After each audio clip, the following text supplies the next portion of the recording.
స్తోత్రములు. ప్రభునందు ప్రియమైన టీవీ ప్రేక్షకులకు ప్రభునామను బట్టి శుభవందనాలు తెలియజేస్తున్నాం. మరి ఒక సమయంలో ప్రభు మనకిచ్చిన సమయాన్ని బట్టి ప్రభువుకు వందనాలు. మీ అందరికీ కూడా నా హృదయపూర్వక వందనాలు తెలియజేస్తున్నాను. పరిశుద్ధ గ్రంథం నుండి మత్తయి సువార్త 13వ అధ్యాయం 3వ వచనం నుంచి 8వ వచనం వరకు చదువుకుందాం. ఆయన వారిని చూసి అనేక సంగతులు ఉపమాన రీతిగా చెప్పెను. ఎట్లనగా, ఇదిగో విత్తువాడు విత్తుటకు బయలువెళ్ళెను. వాడు విత్తుచుండగా కొన్ని విత్తనములు త్రోవ పక్కన పడెను. పక్షులు వచ్చి వాటిని మృంగివేసెను. కొన్ని చాలా మన్ను లేని రాతి నేలను పడెను. అక్కడ మన్ను లోతుగా ఉండనందున అవి వెంటనే మొలిచెను. కానీ సూర్యుడు ఉదయించినప్పుడు అవి మాడి వేరు లేనందున ఎండిపోయెను. కొన్ని ముళ్ళ పొదలలో పడెను. ముళ్ళ పొదలు ఎదిగి వాటిని అణిసివేసెను. కొన్ని మంచి నేలను పడి అవి 100 ఒకటి 60 ఒకటి 30 ఫలించెను. ప్రార్థన చేసుకుందాం. దయగల తండ్రి, ఈ వాక్య భాగాన్ని మా కొరకు ఆస్వాదించండి. నీ విలువైన నీ ఆత్మ కార్యాన్ని బట్టి స్తుతి చెల్లిస్తున్నాను. పరిశుద్ధాత్మ ద్వారా నాతో మాతో మాట్లాడి దీవించమని సర్వశక్తి గల యేసునామమున అడుగుచున్నాం తండ్రి, ఆమేన్. ప్రభు స్తోత్రం. ప్రభు అయిన యేసుక్రీస్తు వారు జీవించి ఉన్నప్పుడు ఆయన వాక్యోపదేశం చేస్తూ అనేక విషయాలు ఉపమాన రూపంగా చెప్తూ ఉన్నారు. ఈరోజు కూడా ఒక ఉపమానం, విత్తువాని గూర్చిన ఉపమానము అని ఈ వాక్య భాగం సెలవిస్తుంది. సహజంగా మనం రైతు పొలంలో విత్తనాలు చల్లుతూ ఉంటాడు. అది పంట ఫలించాలని ఆశపడతారు. కానీ చాలామంది రైతులకి పంట సరిగా పండలేదని, దిగుబడి రాలేదని, విత్తనం మొక్క మొలలేదని అనేక రకాల బాధపడుతూ ఉంటారు. అయితే ఈరోజు కూడా ఇదే వాక్యాన్ని దైవ గ్రంథంలో ఒక రైతును గూర్చి చక్కని వివరణ ఉన్నట్లు నేను గ్రహించినప్పుడు నాకు ఈ వాక్యం ద్వారా పరిశుద్ధాత్మదేవుడు ఒక హెచ్చరిక ఇచ్చారు. ఏమిటి హెచ్చరిక అంటే, విత్తువాడు విత్తుచుండగా కొన్ని విత్తనములు త్రోవ పక్కన పడెను. ఏమండి? కొన్ని విత్తనములు త్రోవ పక్క పడెను. మరికొన్ని చాలా విత్తనాలు మన్ను లేని రాతి నేలలో పడెను. మరికొన్ని ముళ్ళ పొదల్లో పడెను. మరికొన్ని మంచి నేలను పడెను అని రాశాడు. అయితే ఈరోజు వాక్యంలో నాకు కలిగిన ఆత్మీయ భావం, విత్తువాని గుర్చిన ఉపమానం అనేది విత్తనాలు ఏ రకంగా భూమిలో నాటుకుని అది ఫలించాలని రైతు ఆశపడతాడో, పరిశుద్ధాత్మ దేవుడు కూడా మనలో దేవుని వాక్యం చేత విత్తబడి ప్రభువులో ఫలించాలని ఆశపడతాడు. అయితే ఒక విషయం ఏంటంటే, ఒక రాజుగారు ఉన్నారట. రాజుగారు మంచి విలువైన వస్తువులు లేక కొత్త రకం వస్తువులు ఎవరైనా తయారు చేసుకొస్తే వారికి తగిన బహుమానం ఇచ్చి ఆ వస్తువు తీసుకునేవారట. అయితే ఒకసారి ఒక వ్యక్తి, దేవదత్తుడు అనే ఒక వ్యక్తి రాజుగారికి 3 కోతి బొమ్మలు ఇచ్చాట. ఏమండి, 3 కోతి బొమ్మలు చూస్తే ఒకే రకంగా ఉన్నాయి. దేవదత్తుడు వెళ్ళిపోతే అంటాడు, నాయన ఈ 3 బొమ్మల్లో తేడా ఏంటో కనుక్కుంటే నేను అది మీరు ఈ బొమ్మల యొక్క విలువే మీకు అర్థమవుతుంది అన్నమాట. రాజుగారు నెల రోజుల తర్వాత వస్తానని చెప్పాడు. చాలా ఆలోచించాడు. కానీ 3 కోతి బొమ్మల్లో కూడా ఏమాత్రం తేడా లేదు. ఒకే రకంగా 3 సమానంగా ఉన్నాయి. పై పోలికలన్నీ బాగానే ఉన్నాయి. సామంతులను పిలిచాడు, మంత్రులను పిలిచాడు, చాలామందిని పిలిచాడు రాజుగారు. చివరికి ఆ యొక్క రాజుగారు కొలువులో దీర్ఘబుద్ధి అని ఒక వ్యక్తి ఉన్నాడు, పొట్టాడు. ఇతను కూడా ఒక మినిస్టరే ఆ రాజుగారి కొలువులో. వాడు వచ్చిన తర్వాత ఆలోచించాడు, రాజా పైకి మాత్రం అన్నీ బాగానే ఉన్నాయి, కానీ ఒకటి ఆలోచించేద్దాం. ఎక్కడ రంధ్రాలు అని చూస్తే నోరు కూడా, ఏమండి, చెవు నోరు రంధ్రం ఉందట, నోటి రంధ్రాలు ఉన్నాయట, ఇక ఎక్కడ ముక్కు రంధ్రాలు ఉన్నాయి. కనుక ఆ కోతి బొమ్మకు మాత్రం కొన్ని రంధ్రాలు చూసి మెల్లిగా ఒక చెవిలో ఒక సన్నటి దర్భం లాంటి పుల్ల పెట్టాయట, పీసు లాంటి పుల్ల. ఈ పుల్ల పెడితే అదేమైందంటే ఈ చెవిలో పెట్టిన పుల్ల ఈ చెవిలోకి వచ్చేసింది ఒక కోతికి, ఒక బొమ్మకి. సరే, రెండో దాని దగ్గరికి వెళ్ళాడు, ఒక పుల్ల పెట్టాయట. అదేమైందంటే లోపలికి వెళ్ళిపోయింది, కడుపు లోపలికి. సరే, ఎడం చెవిలోంచి పెట్టాయట, అది కూడా లోపలికి పోయింది. ఇదేంటో నాయన, ఈ కోతికేమో ఈ చెవిలో పెడితే ఈ చెవిలోకి వచ్చేసింది, ఈ బొమ్మకేమో ఈ చెవిలో పెడితే కడుపులోకి వెళ్ళిపోతున్నాయి అనుకున్నాడు. సరే, మూడో దాని దగ్గరికి వచ్చాడు. మళ్ళీ అలాగే చెవిలో పుల్ల పెట్టాడు, సన్న పీసు లాంటివి, దెబ్బలాంటి పుల్ల పెట్టారు. పెడితే ఈ చెవిలో పెట్టింది నోట్లోకి వచ్చిందట, ఈ చెవిలో పెట్టింది కూడా నోట్లోకి వచ్చింది. అంటే ఈ బొమ్మలు 3 బొమ్మల్లోకి ఒక బొమ్మకేమో ఈ చెవిలోంచి ఈ చెవిలోకి పోతుంటే, రెండో బొమ్మకి 2 చెవుల్లోంచి కడుపులోకి పోతున్నాయి, మూడో బొమ్మకి 2 చెవుల్లోంచి నోట్లోకి వస్తున్నాయి. ఇది తేడా. సరే, ఆ దేవదత్తుడు వచ్చాడు. వచ్చినప్పుడు రాజుగారు చెప్పారు కదా, ఇదిగో నేనైతే కనుక్కోలేకపోయినాయా, ఇదిగో మావాడు ఒక ఉన్నాడు మంత్రి, ఈ మంత్రి గారు చెప్పారు ఇది తేడా అన్నారు. మంచిది రాజా, కరెక్టే ఆ మాట, దీంట్లో భావం ఏంటో తెలుసా అన్నట.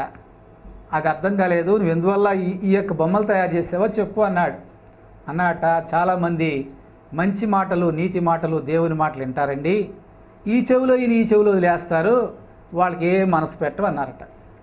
అయితే రెండో బొమ్మ విషయం ఏంటంటే, ఏమండి ఈ చెవిలోంచి ఈ చెవిలో జాగ్రత్తగా వింటారు, వాళ్ళ మనసులో దాచుకుని ఎవరికి చెప్పకుండా కాముగా ఉంటారు అన్నట.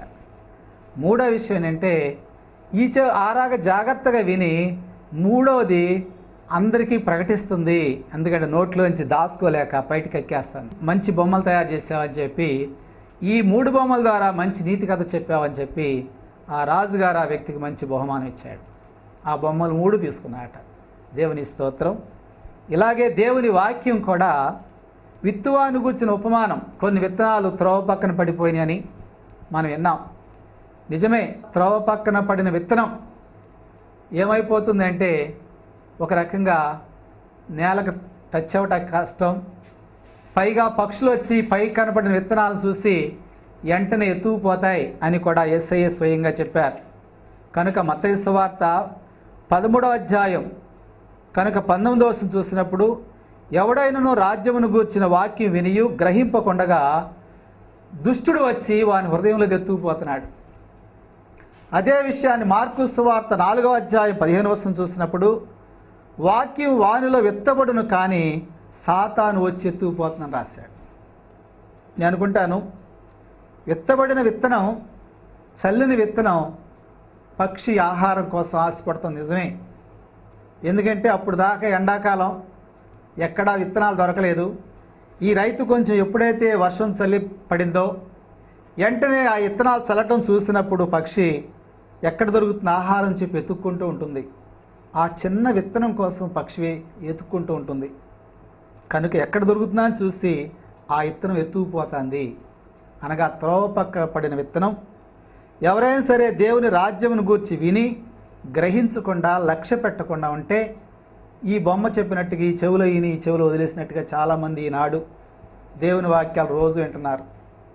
టీవీ సువార్త దగ్గర కూడా ఇలాగే ఈని విన్నట్టుగా ఆ పని ఈ పని పెట్టుకుని, కరెంటు కాలుతూనే ఉంటుంది, కరెంటు కోటా వచ్చినా సరే దానికి చక్కగా తగలబెడుతూనే ఉంటాం, రీడింగ్ తిరుగుతూనే ఉంటుంది మీటర్ మిల్లు, కానీ దేవుని మాట మాత్రం వినం.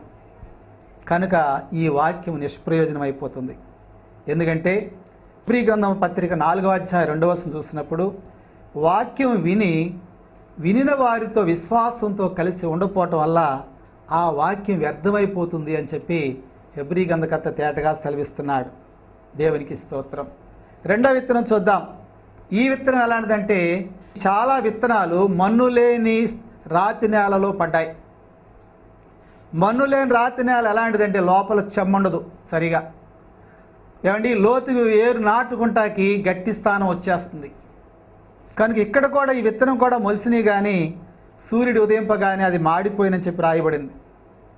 అయితే ప్రభువారు చెప్పిన మాట మత్తయి సువార్త 13వ అధ్యాయం 20వ వచనం చూసినప్పుడు, వాక్యం విని దాని సంతోషంతో అంగీకరిస్తారని, అయితే శ్రమ కానీ హింస కానీ బంధువుల మధ్య ఏ విధమైన అభ్యంతరాలు కానీ రాగానే, మాకు యేసుప్రభు వద్దులేండి, ప్రార్థన చేసుకోవడం బిగించేసిన కష్టాలు వస్తున్నాయి మాకంటారు. నేను అనుకుంటాను, యేసుప్రభుని ప్రార్థన చేసుకోవడం వల్ల కష్టాలు రావు, కానీ ప్రభు యొక్క వాక్యానికి సంపూర్ణంగా అప్పగించుకోకపోవటం వల్ల నీ జీవితంలో కష్టాలు అనుభవిస్తావు. అయితే అదే లూకాసు వార్త 8వ అధ్యాయం 6వ వచనం చూసినప్పుడు, రాతి నేలన పడిన విత్తనంలో చెమ్మ లేదు అని రాశాడు. ఏమండి, చెమ్మ లేదు, నీరు లేదు, తడి లేదు, కానీ అది మొలుస్తుంది, కానీ కొంచెం ఎదిగి ఆగిపోతుంది, మరుగుదనం వచ్చేస్తుంది మొక్కకి. ఇక ఎదుగుటంలో ఎక్కువ మొక్క పెరగలేదు, విస్తరించి శాఖోపశాఖలు వేయలేదు. కనుక ఇది కూడా నిష్ప్రయోజనం అయిపోతుంది. కొన్ని శోధనలు రాగానే మరి ప్రార్థనా జీవితం, కన్నీటి ప్రార్థనా జీవితం లేనప్పుడు ఇది కూడా నిష్ప్రయోజనం అయిపోతుంది. అయితే మూడో విత్తనం ఉందండి. ఇది ముళ్ళ తుప్పల్లో పడిందట. ఏమండి, ముళ్ళ చెట్టు ఉంది, చెట్టు మొదల్లో పడింది, చక్కగా విత్తనం మొలిసింది, మొక్క మొలిసింది, చెట్టు పెరుగుతుంది. కానీ పై చెట్టు బలమైన చెట్టు, ముళ్ళ చెట్టు కనుక ఈ విత్తనాన్ని మొలిసిన మొక్కను పైకి పెరగకుండా ఆపేస్తుంది. కానీ యేసు ప్రభు వారు స్వయంగా ఈ మాట గురించి మాట్లాడుతూ మత్తయి సువార్త 13:22లో ఆ ముళ్ళ పొదల్లో పడిన విత్తనం ఎవరు అంటే ఐహిక విచారం. ఏమండి, ఉదయం మొదలుకొని సాయంత్రం దాకా ఇదే బాధలు మనకి. అది లేదు, ఇది లేదు, అది లేదు, ఇది లేదు. వాళ్ళకు ఉన్నాయి, నాకు లేవు. ఏమండి, వాళ్ళకు ఉంగరం ఉంది, వాచి ఉంది, నాకు లేదు. వాళ్ళకి మంచి పట్టు చీరలు ఉన్నాయి, నాకు లేవు. వాళ్ళకి బంగారు నగలు ఉన్నాయి, బంగారు కోట్ల నిండా జనం సమూహంతో వెళ్తున్నారు. ఏమండి, ఎంతో బంగారం మన ఇండియా దేశానికి వచ్చింది, కానీ నాకు ఒకటి కూడా బంగారు వస్తువు లేదని చెప్పి ఐహిక విచారం. మూడోది ధనమోసం. ఏమంటే డబ్బు కూడా లేవని బాధ. కనుక ఇంకో మాట చూస్తే మార్కు సువార్త 4:19 చూసినప్పుడు ఇతరమైన అనేక అపేక్షలు అన్నాడు. చాలా రకాల ఆశలు, చాలా రకాల కోరికలు మానవ జీవితంలో తమకున్న శక్తిని బట్టి, తమకున్న ద్రవ్యాన్ని బట్టి కాకుండా అతీతమైన కోరికల కోసం ఆశపడుతూ ఏమండి, యేసు ప్రభు నువ్వు ప్రార్థన చేసుకుంటే, దేవుని వాక్యం ప్రకారం జీవిస్తే ఇట్టగా బతకాలంట. అదే ప్రార్థన చేయకపోతే శుభ్రంగా హాయిగా లంచం తీసుకోవచ్చు, ఉద్యోగం చేస్తా, ఇంకా చేయప్పవాలంటే ఏమంటే 2 చేతులతో సంపాదించుకోవచ్చు, మంచి మేడలు కట్టుకోవచ్చు అని ఆశపడేవారు కొంతమంది ఉన్నారు. దీనివల్ల దేవుని వాక్యం వారిలో అణగారిపోతుంది. అక్కడ రాస్తాడు కదా లూకాసు సువార్త, మత్తయి సువార్త 13:22లో ఐహిక విచారము, ధనమోసము అని చెప్పి ఇవి ఆ వ్యక్తిని నిష్ఫలుడిగా చేస్తుంది అని చెప్పాడు. అదే మార్కు సువార్త 4:19లో ఇతరమైన అపేక్షలు, అనేక ఆశలు ఉండటం వల్ల వారు కూడా నిష్ఫలుడైపోతాడని చెప్పాడు. అదే లూకాసు వార్త 8:14 చూసినప్పుడు వారు పరిపక్వంగా ఫలించట్లేదన్నాడు. అందుకనే ప్రకటన గ్రంథంలో కూడా 3:2 చూసినప్పుడు ఆ సంఘాన్ని గురించి పరిశుద్ధాత్మ దేవుడు చెబుతూ నీ క్రియలు నా ఎదుట సంపూర్ణమైనవిగా కనబడలేదు అన్నాడు. సార్దీసు సంఘాన్ని గురించి ప్రభు మాట్లాడతాడు. కనుక ప్రియమైన దేవుని సంగమా, ఇప్పుడు వరకు 3 విత్తనాలు చూసాం. త్రోవ పక్క పడిన విత్తనం దృష్టి, 2వ విత్తనం రాత్రి నేల మొలిసింది కానీ పైకి ఎదగట్లేదు, ఫలించట్లేదు. 3వది ముళ్ళ తుప్పలో పడింది కానీ అది కూడా ఫలించట్లేదు. కానీ ఇది ఫలించకపోతున్న 4వ విత్తనాన్ని గురించి ప్రభువారు చెబుతున్నారు. మత్తయి సువార్త 13:23 చూసినప్పుడు వాక్యం విని గ్రహించువాడు. ఏమండి, ఇక్కడున్న విశేషం ఏంటంటే దేవుని మాట విని ఎవరైతే ఆ వాక్యాన్ని గ్రహించి హృదయంలో దాచుకుంటారో వారు 100 అంతలుగా, 60 అంతలుగా, 30 అంతలుగా ఫలిస్తారు. ఏమండి, ఇక్కడ నాకు కలిగిన ఒక భావం చెప్తున్నాను. ఏమిటి ఈ భావం అంటే, కొత్తగా ప్రార్థన చేసుకోవడం ప్రారంభించిన వ్యక్తులు చాలా ఆసక్తి కలిగి అగ్నిలాగా మండుతున్నట్లుగా, నేను దేవుని బిడ్డను, దేవుని శక్తితో నింపబడ్డాను, దేవుని కొరకు జీవిస్తానని చెప్పి ఏమండి ప్రార్థనా పరులుగా, ఏమండి దేవుని వాక్యం ప్రకారం నేను జీవించాలి, ఏమైనా సరే సంపూర్ణంగా దేవుని కొరకే జీవిస్తానని చెప్పి వారు జీవించిన వారు నేను అనుకుంటా 100% ఫలిస్తున్నారు. మంచిదే. తర్వాత కొద్ది కాలం గడిచిందండి, భక్తి జీవితంలో కొంచెం నిర్లక్ష్యం వచ్చింది. ఏం ఉపవాసాలు, ఏం ఉపవాస పూటాలు, ఏం సభలా, మన గుంట గ్రౌండ్ నిండా ఎప్పుడు జరిగే సభలేవి, సువార్త సభలే వెళ్ళాలే కానీ ఎన్నో సభలు జరుగుతున్నాయి. అయినా టీవీ ఆ గుంట గ్రౌండ్కి కూడా వెళ్తాడులే, చక్కగా టీవీలో చూసుకోవచ్చు, ఇంటి దగ్గరికి వస్తుంది రిలే, చక్కగా డైరెక్ట్గా సువార్త ఛానల్ వాళ్ళు టీవీ గుంట గ్రౌండ్లో జరిగే కార్యక్రమాలన్నీ కూడా మన టీవీకి పంపించి మన ఇంట్లో పంపిస్తుండగా మన గుంట గ్రౌండ్ దాకా దేనికి అనే నిర్లక్ష్యం. ఒకనాడైతే ఫస్ట్ సారి వెళ్ళి మొదటి కుర్చీలో కూర్చుని ఆసక్తిగా వినే వ్యక్తి కొద్ది కాలం గడిచినాక నిర్లక్ష్యం. ఏమండి, 60% ఫలిస్తుంది. తర్వాత 3వ విషయం చూస్తే 30% వచ్చేసింది. ఏమోనమ్మా, కూర్చోలేకపోతున్నాను, నడువు లేకపోతుంది, కాళ్ళు లేకపోతున్నాయి, కీళ్ళు పట్టేసినాయి, వెళ్ళలేకపోతున్నాను, కంటి చూపు కూడా తగ్గిపోయింది, ఇనికిడు కూడా తగ్గిపోయింది. ఎందుకు మా అమ్మ ఆ సౌండ్ బాక్స్ దగ్గర కూర్చుంటే బాగా వినపడుతుందిగా, బాగా వినపడుతుంది, చక్కగా వినపడుతుంది, కానీ ఎవరు రాలేనులే, ఏమీ లేదు, నిర్లక్ష్య భావం ఎక్కువ. వయస్సు గడిచిన కొద్దీ దేవుడన్నా దేవుడి కార్యాలన్నా నిర్లక్ష్య భావాలు క్రైస్తవ సంఘంలో ఎక్కువ చోటు చేసుకున్నాయి. అయితే ఇక్కడ రాసిన ఒక మాట ఏంటంటే, దేవుని వాక్యం మనలో పని చేయాలంటే తప్పుకోకుండా మనం దేవుని వాక్యం ప్రకారం దిద్దుకోవాలి. ఎందుకంటే ఆ వాక్యాన్ని గురించి రాస్తూ మత్తయి సువార్త 13వ అధ్యాయం 23వ వచనంలో, వాక్యం విని గ్రహించువాడు, వాక్యం విని గ్రహించాలంటే ఈ భూమిని మెట్టుమోట తప్పుకోకుండా దున్నుకోవాలి. ఎందుకంటే కొత్తలో ఉన్న ఆసక్తి తర్వాత తగ్గిపోవటానికి మూల కారణం మన హృదయంలో ఇంకా పాపనైజం ఉండటం, దానివల్ల దేవుని వాక్యానికి సరైన చోటు ఇవ్వకపోవటం. ఎప్పుడైతే బీడు భూమిని దున్నుతావో అందులో విత్తనం చల్లగలుగుతావు. ఏమంటే ఇది వరకు ఎన్నడూ దున్నని భూమిని దున్ను అంటాడు హోషియా ప్రవక్త 18వ అధ్యాయం. ఆ యెషయా ప్రవక్త 5వ అధ్యాయం చూసినప్పుడు, శ్రేష్టమైన కొండ మీద, సత్తువు భూమి గల కొండ మీద భూమి లోతుగా తవ్వి రాళ్లన్నీ ఏరి ఒక ద్రాక్ష తోట ఏర్పాటు చేశానంటాడు. భూమిని ఎప్పుడైతే దున్నుతున్నావో రాళ్ళు ఏరేస్తావు, భూమిని ఎప్పుడైతే సిద్ధపరుస్తున్నావో దాంట్లో ఉన్న శుద్ధీకరణ చేస్తావు, లేవలు చేస్తావు. కానీ ఒక విషయం చూస్తాను, దేవునిలోకి, దేవుని వాక్యంలోకి ఎంతగా మన పాపాలు ఒప్పుకుని పశ్చాత్తాపడతామో, దేవుని వాక్యాన్ని ఎక్కువగా ఎంతగా చదువుతావో, దేవుని వాక్యంతో కూడా కలిసి, సంఘంతో కలిసి ఎప్పుడైతే నువ్వు ప్రార్థనలో కూడి కలిసి ప్రార్థిస్తావో దేవుల్లో నువ్వు అంతగా స్థిరపరచబడతావు.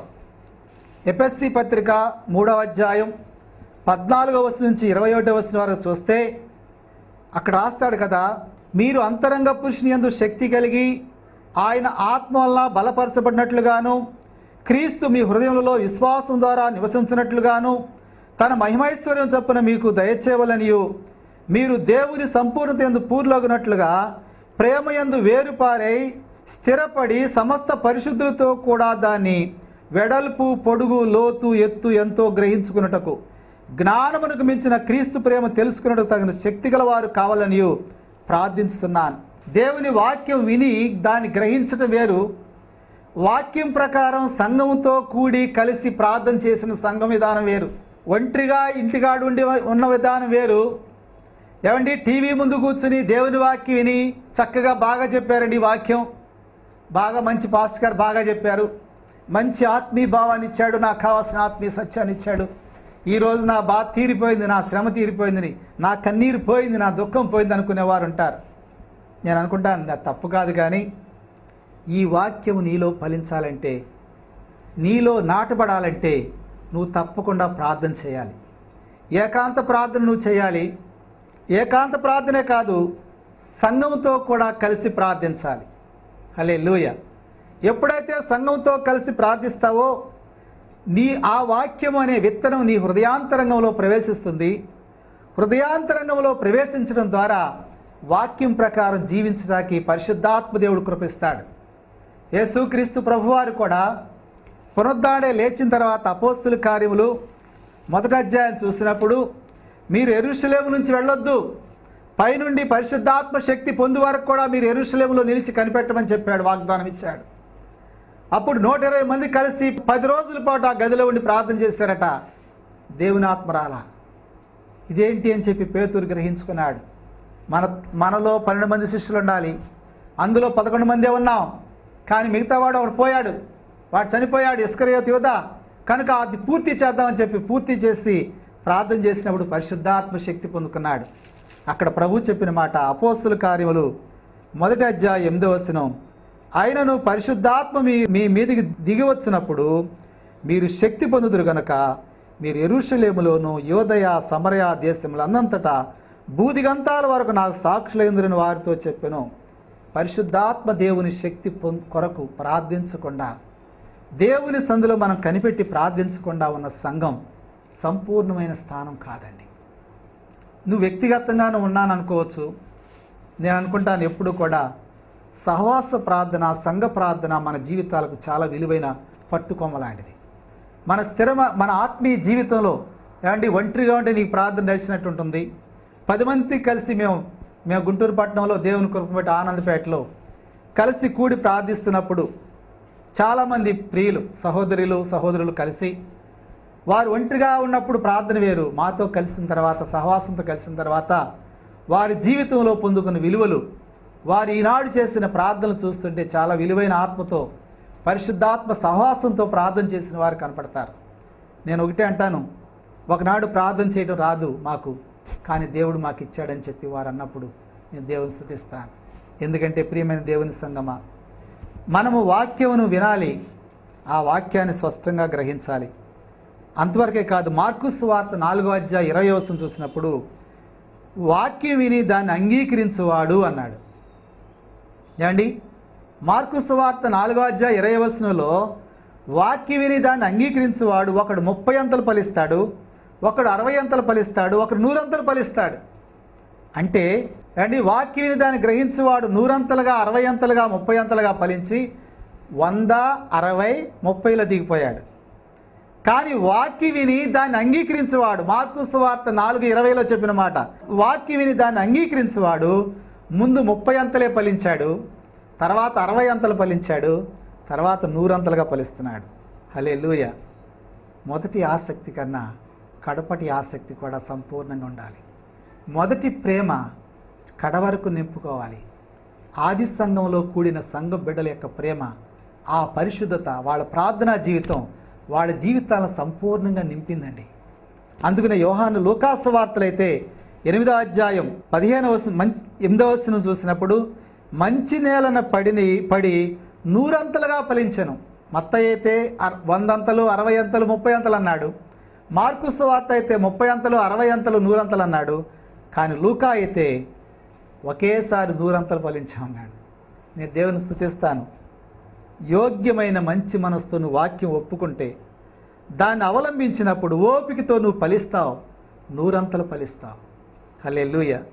అందుకనే ఒక విషయం ఏంటంటే, మన జీవితంలో దేవుని వాక్యం ఫలించాలంటే యాకోబు పత్రిక 1:21 చూసినప్పుడు సమస్తమైన కపటము, విర్రవీగుచున్న దుష్టత్వమును మాని లోపట నీ హృదయాంతరంగంలో దేవుని వాక్యాన్ని నాటించుకొని ఆ వాక్యమును, శక్తిగల వాక్యమును సాత్వికంతో నువ్వు అంగీకరించడం ద్వారా నీ జీవితంలో ఫలిస్తావు. హల్లెలూయా. కొలస్సీ పత్రిక 2:6-7 చూసినప్పుడు వేరుపారిన వారే వినిన దాని ప్రకారం స్థిరమైన విశ్వాసంతో జీవించినప్పుడు అక్కడ అంటాడు, మన హృదయాంతరంగంలో కృతజ్ఞత చెల్లిస్తూ ప్రభు వాక్యములో విస్తరిస్తూ ప్రభువులందు నడుచుకున్నప్పుడు మనం ఫలిస్తామన్నాడు. నిజంగా వాక్యం వింటాం, కొన్ని సమస్యలు వచ్చినప్పుడు దేవునికి తగిన స్తుతి ఆరాధన మనం చెల్లించలేం. బాధపడుతూ కూర్చుంటాం, వ్యసనపడుతూ ఉంటాం, ఇసుక్కుంటూ కూర్చుంటాం. కానీ దేవుని వాక్యాన్ని మనం ఎప్పుడైతే విన్నామో ఆ వాక్యం ప్రకారం మన జీవితంలో సంపూర్ణ స్థానం ఇవ్వాలి. ఎఫెసీ పత్రిక 3:6 చదివినట్లుగా సంఘము కలిసి ప్రార్థించింది, దాని ద్వారానే మన జీవితంలో వాక్యం ఎత్తబడుతుంది. సంపూర్ణంగా వాక్యం మన హృదయాంతరంగా ప్రవేశిస్తుంది. వాక్యం విన్నప్పుడు వెళ్ళిపోతుందండి ఈ చెవిలో వచ్చి. వాక్యం విని హృదయంలో దాచుకున్నప్పుడు ఆ వాక్యం ప్రకారం సంఘం కలిసి ఎప్పుడైతే వాక్యం విని వాక్యంతో సంఘం కలిసి ప్రార్థించిందో ఆ ప్రార్థన ద్వారా సంఘము అభివృద్ధి పొందింది. అంతవరకే కాదు, ఎప్పుడైతే సంఘం ప్రార్థించిందో పరిశుద్ధాత్మ దేవుడు అక్కడికి వచ్చాడు. ఆ సంఘంలోకి వచ్చి పరిశుద్ధాత్మ దేవుడు ఒకరితో మాట్లాడుతూ ఉంటాడు. ప్రవచనం ద్వారా మాట్లాడతాడు, వాక్యం ద్వారా మాట్లాడతాడు, దర్శనాల ద్వారా మాట్లాడతాడు, కళల ద్వారా మాట్లాడతాడు. ఎప్పుడైతే దేవుని ఆత్మ వారితో మాట్లాడుచున్నదో వాక్యాన్ని అందరూ ఒప్పుకునేందుకు దేవుడు కృప చూపుతున్నాడు. హల్లెలూయా. అది వాక్యానుసారమైన జీవితం. చివరి మాట చూసినప్పుడు ఎవరి జీవితంలో వాక్యానుసారంగా జీవిస్తారో హెబ్రీయులు రాసిన పత్రిక 6:7 చూసినప్పుడు భూమి తన మీద తరచుగా కురి వర్షము త్రాగి ఎవని కొరకు వ్యవసాయం చేయబడునో వారికి అనుకూలమైన పైరు ఫలించుతూ దేవుని ఆశీర్వాదం పొందును. దేవుని వాక్యానుసారంగా ప్రార్థన, దేవుని వాక్యానుసారంగా ప్రవర్తించుట, దేవుని వాక్యం వినటం, వాక్యం హృదయంలో దాచుకోవటం, వాక్యానుసారంగా ప్రార్థించడం ద్వారా నువ్వు ఎప్పుడైతే ఫలిస్తున్నావో దేవుని ఆశీర్వాదం నీ మీద దిగుతుంది. ఏమండి, దేవుని వాక్యం విన్నాను, ఈ చెవిలో నీ చెవిలో వదిలేసాను వారు చాలామంది అన్నారు. వాళ్ళ జీవితం ఒట్టిదే, విన్నావైతే అనుకోయినట్టు. నువ్వు రెండో వ్యక్తి ఉన్నారు, వాక్యం విన్నారు, హృదయంలో దాచుకున్నారు, మంచిదే, కానీ దాని కొరకు ప్రార్థించాల. మూడో వ్యక్తి ఉన్నారు, వాళ్ళు విన్నారు, దేవుని వాక్యం ప్రకారం ధ్యానిస్తున్నారు, ప్రార్థిస్తున్నారు, సంఘం కలిసి ప్రార్థించింది, దాని ద్వారా ఫలించారు. కనుక ఇక్కడ రాసిన మాట మొదటి విత్తనం త్రోవ పక్కన పడింది, పక్షులు ఎత్తుకుపోయినాయి. రెండో విత్తనం రాత్రి నెలలో పడింది, విన్నారు కానీ హింసలు శ్రమలు, దాంట్లో చెమ్మలేదు, మొక్క బలిసింది కానీ ఫలించట్లేదు, వర్షం లేక పంట ఫలించదు. అలాగే మూడో విత్తనం ఉంది అండి, మొక్క మొలిసింది కానీ చెట్లు అనగార్చున్నాయి. ఐక్య విచారం, ధనమోసం, అనేకమైన అపేక్షలు మనలో ఉండటం వల్ల పరిపక్వ స్థానం లేకుండా ఆగిపోతాం. చివరికి నాలుగో విత్తనం చూసినప్పుడు అది చక్కగా ఫలిస్తుంది. 100 అంతలు మొట్టమొదటి ఫలించి 60-30 అంతలకు తగ్గిస్తున్నారు. కానీ భక్తుడు అంటాడు, మన జీవితంలో మొట్టమొదటి కొద్దిగా ప్రారంభించిన సంపూర్ణలోకి వెళ్ళిపోవాలని కోరిక. కనుక దేవుని సంఘంతో కలిసి మనం ప్రార్థిద్దాం, వాక్యానుసారంగా జీవితం కలిగి జీవిద్దాం. అప్పుడు ప్రభు కృప మన జీవితాన్ని నింపుతుంది. పరిశుద్ధాత్మ దేవుడి వాక్యం దీవించుగాక. ఆమేన్. ప్రార్థన చేసుకుందాం. సర్వశక్తి గల తండ్రి, నీ నామాన్ని బట్టి స్తుతిస్తున్నాను ప్రభా. మీరు మాకు ఇచ్చిన వాక్యాన్ని బట్టి స్తోత్రాలు ప్రభా. మా జీవితాల్లో 30 అంతలు 60 అంతలు 100 అంతలుగా ఫలించాలని, పరిపూర్ణంగా ఫలించాలని నువ్వు కోరుకున్నావు. కనుక సంఘంతో కలిసి ప్రార్థించిన సంఘం నాయన, వాక్యం ఆత్మచేత అభిషేకించబడిన సంఘం, అలాగే అందరూ కలిసి ఒకరి ద్వారా ఒకరితో ఒకరే కలిసి కూడి ప్రార్థించడం ద్వారా నాయన ఒకరినొకరు హెచ్చరించుకుంటూ స్థిరపరచబడిన సంఘం నీలో అభివృద్ధి పొందుతున్నందుకు స్తోత్రాలు. అనేక కుటుంబాల్లో ఈ వాక్యం వింటున్న ప్రతి బిడ్డ కూడా సంఘంతో కలిసి ప్రార్థించుటకు, సంఘంలో కలిసి జీవించుటకు, వారి ఉపవాస కూడికలోను సంఘ ప్రార్థనలోను స్థిరపడి నీలో వేరుపారి నీ కృపలో సంపూర్ణ స్థానం పొంది బహుగా ఫలించుట కృప చూపమని సర్వశక్తి గల యేసు నామమున అడుగుచున్నాం తండ్రి. ఆమేన్. తండ్రి, కుమార, పరిశుద్ధాత్మ దేవుడు తన సన్నిధి సదాకాలం మనలో ఉంచి తనకిష్టమైన ఫలాలు మనలో ఇచ్చి నడిపించి మహిమ పొందుగాక. ఆమేన్. వందనాలండి.